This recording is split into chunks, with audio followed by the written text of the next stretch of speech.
चलिए मित्रों, शुरू करते हैं अपना आज का करंट अफेयर।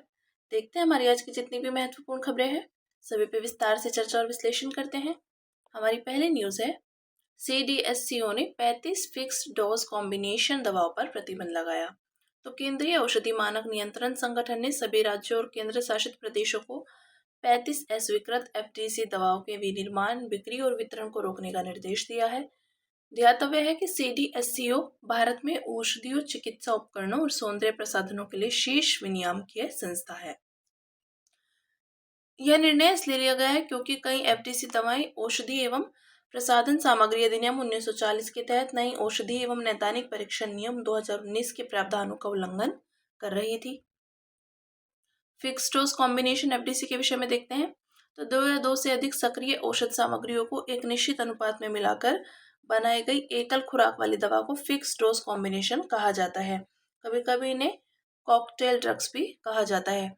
API वास्तव में किसी निर्मित दवा, टैबलेट, कैप्सूल, क्रीम, इंजेक्टेबल आदि का जैविक रूप से सक्रिय घटक है जो बीमारी के इलाज में वांछित प्रभाव उत्पन्न करता है। FDCs को 4 व्यापक श्रेणियों में वर्गीकृत किया गया है। किसी FDC को NDCT नियम 2019 के तहत तब नई औषधि माना जाता है जब यह निम्नलिखित 2 शर्तों को पूरा करते हैं। यह मरीजों द्वारा उपयोग में लाए जाने के लिए पहले से स्वीकृत 2 या अधिक दवाओं को एक निश्चित अनुपात में मिलाकर बनाई गई है तथा यह अपने दावों में बदलाव करने के साथ साथ पहले से स्वीकृत FTC में दवाओं के अनुपात को बदल देती है। FDC दवाओं को क्यों प्राथमिकता दी जाती है? तो बेहतर चिकित्सीय परिणाम, संयुक्त दवाओं के बीच बेहतर सक्रियात्मक प्रभाव देखने को मिलता है, रोगी व्यक्ति द्वारा चिकित्सीय निर्देशों का बेहतर ढंग से अनुपालन। तो कई दवाओं को एक ही टैबलेट या कैप्सूल्स में मिलाने से गोलियों का बोझ कम किया जा सकता है। उपचार की लागत में कमी, कई अलग अलग दवाओं को खरीदने की तुलना में संयुक्त उत्पाद उपचार की लागत को कम करते हैं। ठीक है, अब देखते हैं अगली न्यूज जो है, संसदीय स्थायी समिति ने लोकसभा में मनरेगा के संबंध में रिपोर्ट पेश की। तो महात्मा गांधी राष्ट्रीय ग्रामीण रोजगार गारंटी अधिनियम 2005 के तहत मनरेगा योजना का क्रियान्वयन किया जा रहा है। यह योजना एक वित्तीय वर्ष में उस ग्रामीण परिवार को 100 दिनों के मजदूरी आधारित रोजगार की गारंटी देती है जिसका वह सदस्य स्वेच्छा से अकुशल शारीरिक श्रम करने का इच्छुक होता है। समिति द्वारा उठाए गए मुद्दे, तो लंबित मामलों की अधिक संख्या, मजदूरी और सामग्री दोनों घटकों की कुल लंबित देनदारियां 23,446.27 करोड़ रुपए है। यह मौजूदा बजट का 27.26% है। जॉब कार्डों को अमान्य घोषित करना, तो 2021-22 में मामूली वर्तनी त्रुटियों या आधार बेमेल होने के कारण लगभग 50.31 लाख जॉब कार्ड हटा दिए गए। मजदूरी संबंधी मुद्दे, मनरेगा की मजदूरी मुद्रास्फीति के साथ तालमेल बिठाने में विफल रही है और यह निर्वाह स्तर से भी नीचे गिर गई है। सामाजिक लेखा परीक्षण में अनियमितताएं, तो 2024-25 में लगभग 66% नियोजित ग्राम पंचायतों का लेखा परीक्षण किया गया। समिति द्वारा की गई सिफारिशें, तो सर्वेक्षण की बात करें तो कार्यक्रम की कमियों के बारे में महत्वपूर्ण जानकारी प्राप्त करने के लिए पूरे देश में स्वतंत्र और पारदर्शी तरीके से सर्वेक्षण किए जाने की आवश्यकता है। मुआवजे में वृद्धि, तो श्रमिकों के लिए समय पर पारिश्रमिक सुनिश्चित करने हेतु विलंबित मजदूरी के लिए वर्तमान मुआवजा दर को बढ़ाया जाना चाहिए। ज्ञातव्य है कि श्रमिक मस्टर रोल बंद होने के 16वें दिन से अधिक विलंब की अवधि के लिए प्रतिदिन अवैतनिक मजदूरी के 0.05% की दर से विलंब मुआवजा पाने के दावेदार हैं। आधार का कार्यान्वयन, तो आधार आधारित भुगतान प्रणाली वैकल्पिक बनी रह सकती है तथा वैकल्पिक भुगतान तंत्र भी उपलब्ध कराए जाने चाहिए। सामाजिक लेखा परीक्षा को मजबूत बनाना, तो नियमित रूप से लेखा परीक्षा सुनिश्चित करने के लिए ग्रामीण विकास विभाग द्वारा सामाजिक लेखा परीक्षा कैलेंडर शुरू किया जाना चाहिए। देखते हैं मनरेगा के तहत शुरू की गई नई पहले कौन सी हैं।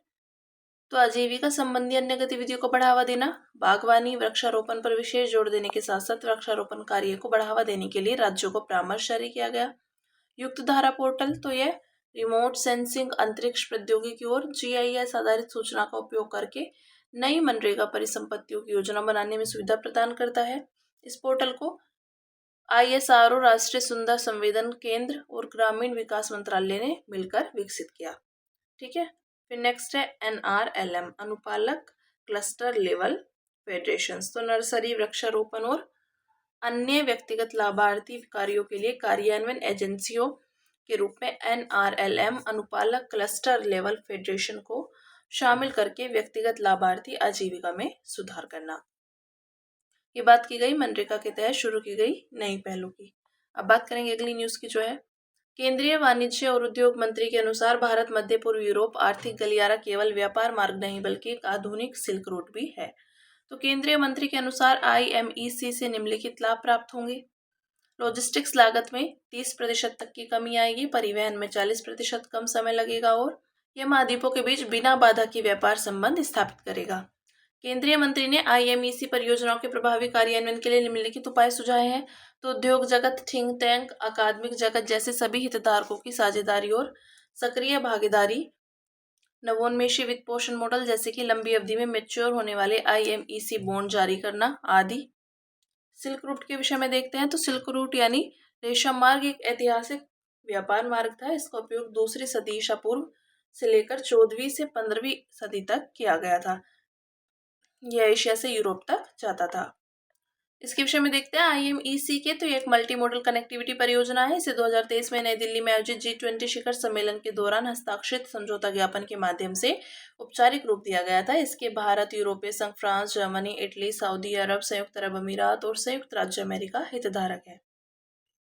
उद्देश्य है भारत, अरब प्रायद्वीप, भूमध्य सागरीय क्षेत्र और यूरोप के बीच व्यापार को बढ़ावा देने के लिए बंदरगाह, रेलवे, सड़क, समुद्री मार्ग एवं पाइपलाइन से संबंधित अवसंरचना का विकास करना।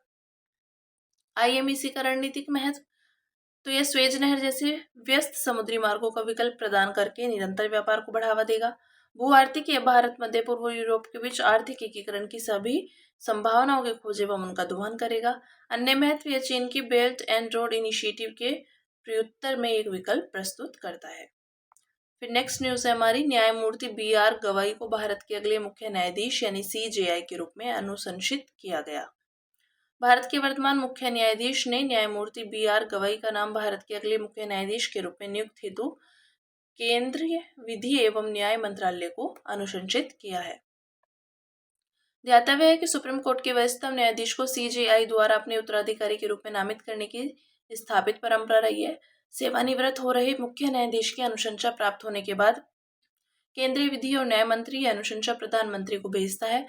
फिर प्रधानमंत्री नामित व्यक्ति को भारत का अगला मुख्य न्यायाधीश नियुक्त करने की सलाह राष्ट्रपति को देता है। भारत के मुख्य न्यायाधीश और सुप्रीम कोर्ट के अन्य न्यायाधीशों की नियुक्ति संविधान के अनुच्छेद 124 की धारा 2 के तहत राष्ट्रपति द्वारा की जाती है। यदि वरिष्ठतम न्यायाधीश के भारत के मुख्य न्यायाधीश के रूप में सेवा देने की उपयुक्तता को लेकर कोई संदेह हो तो अनुच्छेद 124(2) के अनुसार अन्य न्यायाधीशों से परामर्श किया जाता है। न्यायाधीशों की नियुक्ति की यह प्रक्रिया सुप्रीम कोर्ट के न्यायाधीशों की नियुक्ति पर मेमोरेंडम ऑफ प्रोसीजर पर आधारित है। देखते हैं यूनाइटेड किंगडम और संयुक्त राज्य अमेरिका में सुप्रीम कोर्ट के मुख्य न्यायाधीश की नियुक्ति की प्रक्रिया। तो पहले यूनाइटेड किंगडम की बात करें तो यूनाइटेड किंगडम में सुप्रीम कोर्ट के प्रेसिडेंट का चयन संविधान सुधार अधिनियम 2005 में वर्णित वैधानिक चयन प्रक्रिया के माध्यम से होता है। संसद द्वारा निर्धारित नियमों के तहत लॉर्ड चांसलर द्वारा गठित एक स्वतंत्र चयन आयोग उम्मीदवारों का मूल्यांकन करता है। अपने चयन के बाद लॉर्ड चांसलर वरिष्ठ न्यायाधीशों और सरकारी अधिकारियों से परामर्श करता है तथा फिर नाम की अनुशंसा प्रधानमंत्री को भेजता है। प्रधानमंत्री इस अनुशंसा को सम्राट के पास औपचारिक नियुक्ति के लिए भेजता है। संयुक्त राज्य अमेरिका की बात करें तो संघीय सरकार की कार्यपालिका और विधायिका सुप्रीम कोर्ट की संरचना में महत्वपूर्ण भूमिका निभाती है। अमेरिकी राष्ट्रपति आमतौर पर सलाहकारों से परामर्श के बाद मुख्य न्यायाधीश को नामित करता है। इस नाम की पुष्टि सीनेट द्वारा साधारण बहुमत से होती है। फिर अगली न्यूज है हमारी, चीन के साथ भारत का व्यापार घाटा बढ़कर 99.2 बिलियन डॉलर हो गया। तो वित्त वर्ष 2024-25 में भारत का चीन के साथ व्यापार घाटा बढ़ गया है।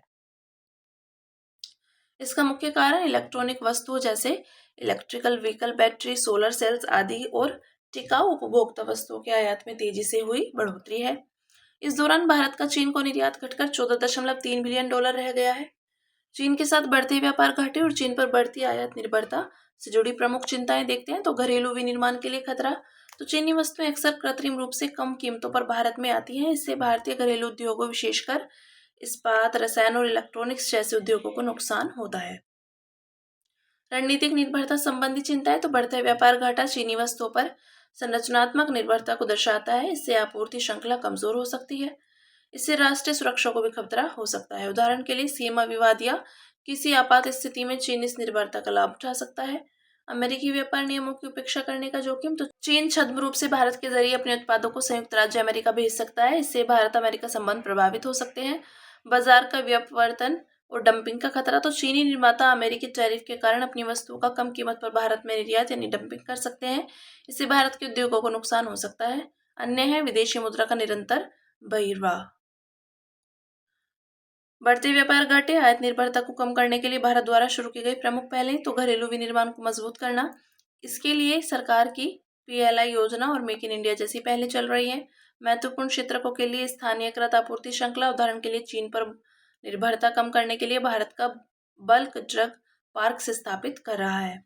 निर्यात प्रोत्साहन। तो राज्य और केंद्रीय करों में लेवी में छूट योजना, ब्याज समकरण योजना आदि निर्यात के लिए प्रतिस्पर्धात्मकता बढ़ती है।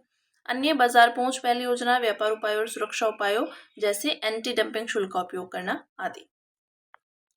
नेक्स्ट है फिर तमिलनाडु ने केंद्र राज्य संबंधों की जांच के लिए समिति गठित की। तो इस समिति की अध्यक्षता सुप्रीम कोर्ट के पूर्व न्यायाधीश न्यायमूर्ति कुरियन जोसेफ करेंगे। समिति भारतीय राज्यों के संवैधानिक अधिकारों को मजबूत करने के लिए उपाय सुझाएगी। ऐतिहासिक समिति राजमन्नार समिति 1969। तो उद्देश्य है संविधान की समीक्षा करना तथा विधायी, कार्यकारी और न्यायिक क्षेत्रों में राज्यों की अधिकतम स्वायत्ता की सिफारिश करना। मुख्य सिफारिश है समिति ने संविधान के अनुच्छेद 365 की आलोचना की तथा इसे अनुचित केंद्रीय अतिक्रमण के लिए एक उपकरण बताया। समिति ने अनुच्छेद 356 यानी राष्ट्रपति शासन को संविधान से हटाने की सिफारिश भी की थी। अनुच्छेद 263 के तहत अंतर्राज्य परिषद को अधिक सशक्त बनाने का सुझाव दिया था। वित्त आयोग की कमजोर भूमिका पर चिंता जताई थी। केंद्र राज्य संबंधों पर गठित अन्य समितियां। तो सरकारी आयोग 1983। मुख्य सिफारिशें हैं इसकी। इसने देश की एकता और अखंडता के लिए अखिल भारतीय सेवा को बनाए रखने की सिफारिश की थी। इसने नई अखिल भारतीय सेवा का सृजन करने की भी सिफारिश की थी। राष्ट्रपति शासन का अंतिम विकल्प के रूप में इस्तेमाल करना चाहिए। राजनीतिक रूप से सक्रिय व्यक्ति की राज्यपाल के पद पर नियुक्ति नहीं की जानी चाहिए। और आयोग ने सुझाव दिया था कि त्रिभाषा फॉर्मूले को सभी राज्यों में इसकी वास्तविक भावना के अनुसार लागू किया जाना चाहिए। पुंछी आयोग 2007। तो इसकी मुख्य सिफारिश है अनुच्छेद 61 के तहत राष्ट्रपति पर महाभियोग के समान राज्यपाल के लिए भी एक औपचारिक महाभियोग प्रक्रिया लागू करने का सुझाव दिया। समवर्ती सूची के विषयों पर कानून बनाते समय केंद्र सरकार को राज्यों से परामर्श करना चाहिए। और आयोग ने अनुच्छेद 356 का अधिक इस्तेमाल नहीं करने और इसके दुरुपयोग को कम करने की सिफारिश की थी। अब बात करेंगे अन्य सुर्खियों की, जिसमें पहली न्यूज है वैश्विक व्यापार परिदृश्य और सांख्यिकी 2025 रिपोर्ट। तो यह रिपोर्ट विश्व व्यापार संगठन WTO ने जारी की। रिपोर्ट के मुख्य बिंदुओं पर एक नजर डालते हैं। वर्तमान परिस्थितियों में वर्ष 2025 में विश्व पण्य व्यापार की मात्रा में 0.2% की गिरावट दर्ज होने का अनुमान है। यह गिरावट विशेष रूप से उत्तरी अमेरिका में अधिक दर्ज की जाएगी। इस क्षेत्र में निर्यात 12.6% की गिरावट होने का अनुमान है। रिपोर्ट में विश्व व्यापार को नकारात्मक रूप से प्रभावित करने वाले कई गंभीर खतरों का उल्लेख किया गया है। इनमें रेसिप्रोकल टैरिफ का प्रयोग और नीतिगत अनिश्चितता के प्रभाव शामिल हैं। इस रिपोर्ट में पहली बार पण्य यानी वस्तु व्यापार अनुमान के साथ साथ सेवाओं के व्यापार के लिए भी पूर्वानुमान शामिल किया गया। सेवाओं के व्यापार की मात्रा में 2025 में 4.0 की वृद्धि का अनुमान लगाया गया है। फिर नेक्स्ट है राष्ट्रीय डोपिंग रोधी एजेंसी नाडा। तो नाडा इंडिया ने एक साथ मिलकर स्वच्छ खेल इकोसिस्टम का निर्माण पर राष्ट्रीय सम्मेलन का आयोजन किया। नाडा के विषय में देखते हैं। ये युवा कार्यक्रम और खेल मंत्रालय के अंतर्गत एक स्वायत्त संस्था है। उद्देश्य है भारत में डोप मुक्त खेल परिवेश बनाना और खेलों में निष्पक्षता को बढ़ावा देना। नाडा भारत में वर्ल्ड एंटी डोपिंग कोड 2021 के अनुसार एंटी डोपिंग कार्यक्रम लागू करता है।